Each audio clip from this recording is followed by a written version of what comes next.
right, Tony's Bees here. It's last day of April. It's about 75 degrees, partly sunny. We're doing a mini split. We just grabbed a frame of cap brood, honey, a bunch of nurse bees, and we have a caged queen here. Caged Russian queen. I don't know if you can really see her. There she is crawling around. We just took the cork out of the end of the cage, and basically what we're going to do is we're just going to squeeze her between a couple of the frames.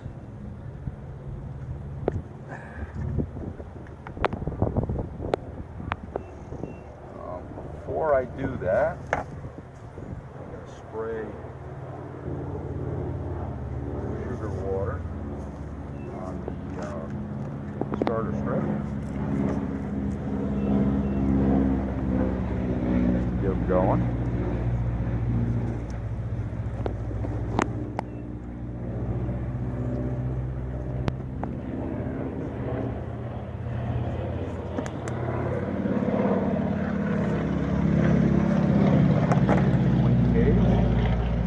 Put it in the middle and cinch it between two frames, just like so.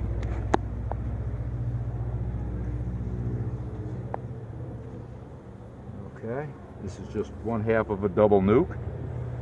We're going to put the inner cover back on, and we'll come back in about 3 days, see if she's released. If she's not released, then we will pull the handy plug out and we'll release her. But usually in about 3 days, they manage to get her out. Outer cover on, and there we go. Thank you very much. Hope you enjoyed the video.